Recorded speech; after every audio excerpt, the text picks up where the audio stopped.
Well, hey, church family. My name is Bryce. I am the Associate Director of Creative Arts here at Pikes Peak Christian Church. And this week, we've been going through the different thoughts that we have on covenants, or just an idea of promises that we have from God. And one of the biggest things that I really want to emphasize for you is the fact that throughout the Old Testament, we see so many different promises that God has been making with his people. And then we look at the New Testament, and we don't really find as many distinct promises that God has been making. But one thing I do want to tie back for us is the fact that within the passage that we're looking at today, which is in Matthew 26, we have Jesus, who is in fact God. He's the God of the Old Testament, God of the New Testament, even God of today. And he is sitting down with his apostles at the Last Supper.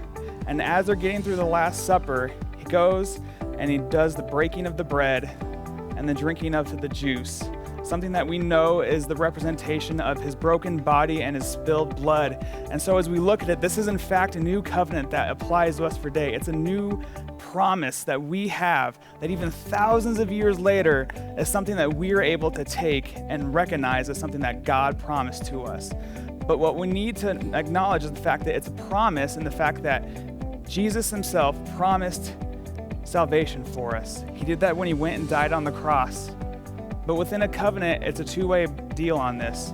And so what's our piece of this? The biggest piece that we need to remember is the fact that when we acknowledge the fact that Jesus died, we say, Jesus, I am so broken. There's nothing I can do to save myself aside from you. We take this little wafer that we have here. We take the cup of juice.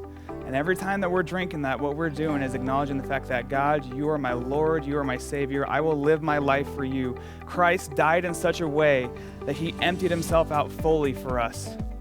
And so our piece of this covenant is then respond by saying that, God, I'm emptying my life as I'm living here now for you fully to the best of my ability.